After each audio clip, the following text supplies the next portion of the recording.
ជម្រាបសួរពុកម៉ែបងប្អូនទាំងអស់គ្នាកូនស្ពៃក្តោបដែលខ្ញុំសាបមានអាយុ21ថ្ងៃហើយសាបរងតែមួយកូនរៀងញឹកបន្តិចដល់ពេលដែលខ្ញុំដកកូនស្ពៃក្តោបយកទៅស្ទូងហើយ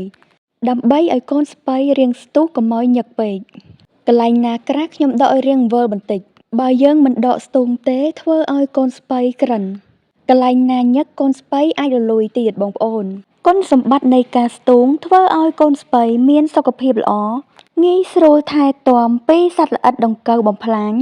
ពេលដែលខ្ញុំស្ទូងហើយខ្ញុំយកទឹកមកស្រោចឲ្យជោគបន្ទាប់មកដំបង្គោលធ្វើតបូលគ្របឲ្យវាបង្គោលកម្ពស់តែកន្លះម៉ែត្រក៏បានដែរបងប្អូនបន្ទាប់មកយកស្បៃខៀវគ្របពីលើទុករយៈពេល3ថ្ងៃមើលទៅស្ពៃចាប់ឫសហើយបើកស្បៃចេញជាពិសេសទឹកស្រោចជាប្រចាំស្ទូងបានតែ2អាទិត្យកូនស្ពៃក្តោបដាំបានហើយពុកម៉ែបងប្អូនបើបានឃើញវីដេអូរបស់ខ្ញុំហើយកុំភ្លេចជួយចុច like follow ឲ្យខ្ញុំម្នាក់មួយផងខ្ញុំនឹងចូលទៅសងពុកម៉ែបងប្អូនវិញសូមអរគុណសូមបញ្ជាក់បងប្អូនកុំភ្លេច comment ផងស្រួលខ្ញុំចូលទៅសងវិញ